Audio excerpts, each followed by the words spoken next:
والے ہوتے ہیں، گناہوں سے بچتے ہیں، تقوی طہارت کی زندگی گزارتے ہیں، تو ان کے لیے تو رمضان رحمت کی خوشخبری بن کے آتا ہے، تو پہلے 10 دن میں ہی ان کے درجے بلند ہو جاتے ہیں۔ اور کچھ ایسے بھی ہوتے ہیں کبھی نیکی کر لی کبھی خطا کر بیٹھے، تو ایسے لوگ جب رمضان کے پہلے 10 دن گزار لیتے ہیں تو اس میں ان کے جو گناہوں کی ظلمت ہوتی ہے اس کو اللہ تعالیٰ ختم کر دیتے ہیں۔ چنانچہ اوسطہ مغفرتن، ان کے لیے درمیانی 10 دن مغفرت کا پیغام بن جاتے ہیں۔ اور کچھ بہت زیادہ غفلت میں رہنے والے، اگر 10 دن سے ان کا کام نہیں بنا تو 20 دن سے ان کا کام بن جاتا ہے۔ چنانچہ جب 20 دن کی برکتیں ان کے دل کو دھو دیتی ہیں تو آخرہ اتق من النار، آخری اشرہ ان کے لیے بھی آگ سے آزادی کا اشرہ بن جاتا ہے۔ معلوم ہوا کہ اس مہینے میں تھوڑا غافل ہو یا زیادہ غافل، ہر بندے کی مغفرت کا اللہ تعالیٰ انتظام فرماتے ہیں۔ ہاں، بندے کو خود کوشش کرنی چاہیے۔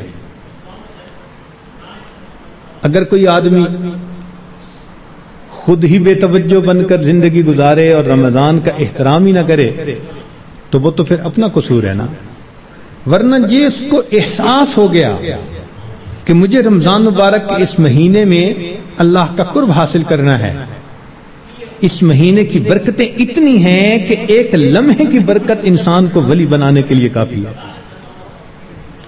امام ربانی مجدد ثانی رحمۃ اللہ علیہ فرماتے ہیں مکتوبات میں کہ اے کاش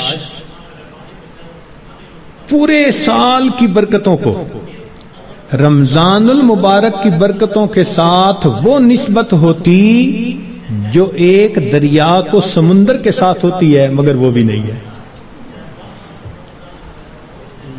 اس مہینے کی برکتیں اتنی زیادہ ہیں، اللہ اکبر کبیرہ۔ چنانچہ نبی علیہ السلام نے ارشاد فرمایا کہ وَاسْتَكْثِرُوا فِيهِ مِنْ 4 خصال، 4 اعمال اس مہینے میں زیادہ کرو۔ خصلتین تردون بہما ربکم وخصلتین لا غناء بکم عنہما، 2 عمل تو ایسے ہیں کہ جن سے تم اپنے رب کو راضی کرو، اور 2 عمل ایسے ہیں کہ تمہیں اس کے سوا چارہ ہی نہیں، مجبوری ہے تمہاری۔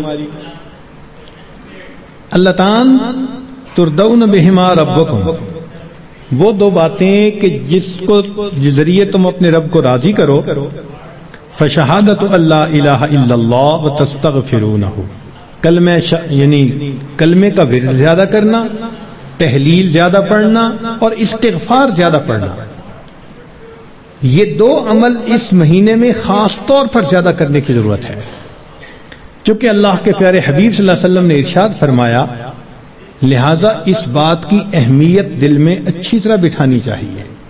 تو لا الہ الا اللہ کی بھی کثرت کریں، کم از کم چند 100 مرتبہ دن میں پڑھ لیا کریں، اور ہمت والے تو 1000 دفعہ 2000۔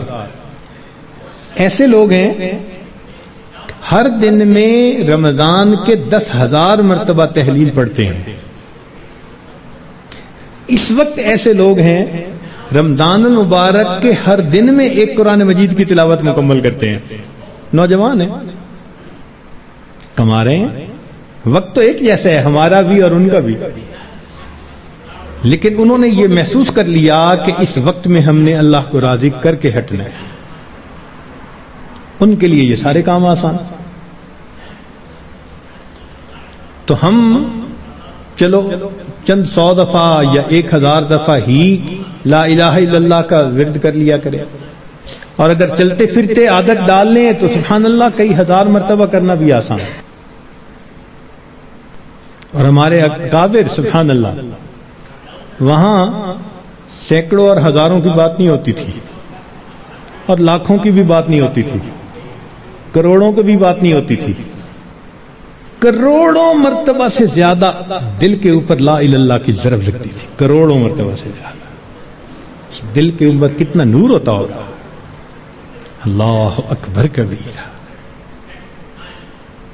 اور استغفار کی کثرت کریں۔ اور 2 چیزیں جس کی ہمیں ضرورت ہے، ایک اللہ رب العزت سے جنت مانگیں اور جہنم سے اللہ تعالی سے پناہ مانگیں. تو اس مہینے میں یہ دعا مانگنی چاہیے، اللہم انی اسألک الجنہ واعوذ بک من النار. اے اللہ میں جنت کا سوال کرتا ہوں اور جہنم سے اے اللہ میں پناہ مانگتا ہوں. چنانچہ رمضان مبارک کا اکرام کیسے کیا جائے اس کو بھی تھوڑا تفصیل سے بتا دیں. جو احترام کرنے والے ہیں وہ تو رمضان سے 2 مہینے پہلے سے ہی دعائیں مانگنی شروع کر دیتے ہیں. رمضان سے پہلے ہی گناہوں کو توبہ کر کے باطن کا غسل کر لیتے ہیں اور پھر رمضان خوب اچھے انداز سے گزارتے ہیں. لیکن اب آخری عشرہ رہ گیا. اس آخری عشرے میں ہم گناہوں سے اس طرح بچیں جیسے احرام کی حالت میں حاجی محرم گناہوں سے بچا کرتا ہے. جو لوگ حج پر گئے ہیں نا، عمرہ پر، ان کو اچھی طرح اندازہ ہے کہ جب احرام باندھ لیتا ہے تو بالکل کیفیت ہی اور ہو جاتی ہے.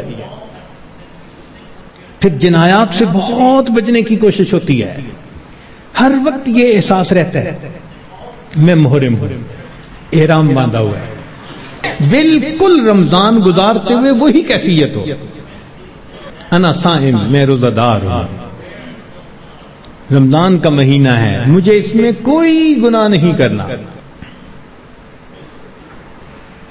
چلتے پھرتے لا الہ الا اللہ کا ورد رکھیں اور کبھی کبھی پورا کلمہ بھی پڑھیں، لا الہ الا اللہ محمد الرسول اللہ. جتنا ممکن ہو سکے قرآن مجید کی تلاوت کریں. حتیٰ کہ 2-3 منٹ بھی اگر خالی ہیں تو اس کو خالی نہ گزرنے دیں. قرآن پاک دیکھ کر پڑھ لیں، اور اگر قرآن پاک پاس نہیں یا وضو نہیں تو جو صورتیں یاد ہیں کم از کم وہی پڑھ لیں. حسب استطاعت رمضان مبارک میں صدقہ و خیرات زیادہ کریں. سیدہ عائشہ صدیقہ رضی اللہ عنہا فرماتی ہیں کہ نبی علیہ الصلوۃ والسلام رمضان مبارک میں اپنے دونوں ہاتھ صدقے لیے کھول دیا کرتے تھے. جیسے تیز ہوا چلتی ہے اس طرح نبی علیہ الصلوۃ والسلام صدقہ، پانی اللہ کے راہ پانی کی طرح پیسہ بہا دیتے تھے. تو صدقہ و خیرات زیادہ کرنا. وعظ و نصیحت کی محفل میں روز بیٹھیں. کہیں فجر کے بعد ہوتی ہے، کہیں تراویح کے بعد ہوتی ہے، اور آخری عشرے کا سنت اعتکاف اگر نصیب ہو تو سبحان اللہ. معتکف کی حالت ایسی ہی ہوتی ہے کہ جیسے کسی کو منانے کے لیے اس کے دروازے کی چوکھٹ کو پکڑ کے بیٹھ جائے. اگر تو در نہ کھولے گا تو میں بھی در نہ چھوڑوں گا. بس نیت کر لے کہ اے رب کریم آپ کو مجھے منا کے اٹھنا ہے. واقعی دیکھا ہم نے محبت میں ایسے ہوتا ہے. اگر کبھی کوئی محبوب ناراض ہو لوگ قدموں میں بیٹھ جاتے ہیں. بیٹے سے باپ خفا ہو آ کے قدموں میں بیٹھ جاتے ہیں. ابو جب تک آپ راضی نہیں ہوں گے میں قدموں میں سے نہیں اٹھوں گا. سبحان اللہ. یہی مومن کا حال ہونا چاہیے. اے کریم تیرے در پر آ کر بیٹھ گئے ہیں،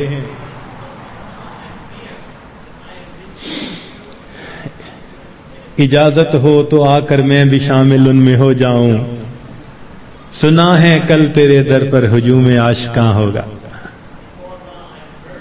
عشق محبت والے 10 دن فارغ کرتے ہیں اللہ کے سامنے، دن رات عبادت میں گزارنے کی کوشش کرتے ہیں. اور دعاؤں میں پھر انسان خوب عاجزی اور زاری کرے. اس طرح رمضان مبارک کی قدردانی کیجیے.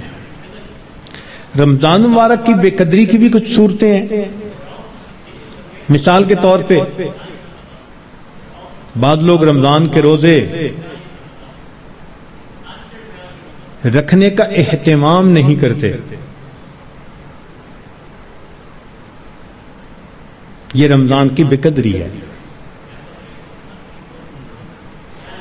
اور کئی مرتبہ سحری کھا کے سو جاتے ہیں کہ میں تھوڑی دیر ذرا آرام کر لوں، اٹھ کے فجر پڑھوں گا، اور شیطان کو نماز قضا کروانے کا موقع مل جاتا ہے. یہ رمضان مبارک کی بے قدری ہے. اسی طرح افطاری کے انتظار میں باجماعت نماز چھوڑ بیٹھتے ہیں، یہ بھی رمضان مبارک کی بے قدری ہوئی۔ بعض لوگ رمضان المبارک میں خبروں کے نام پر ٹی وی دیکھتے ہیں، غیر محرم عورتوں پر نظر پڑتی ہے، بازار سے گزرتے ہوئے اپنی نگاہ کا احتیاط نہیں کرتے، یہ بھی رمضان مبارک کی بے قدری ہوئی۔ اخبار بینی کے شوق میں تصاویر بھی دیکھتے ہیں،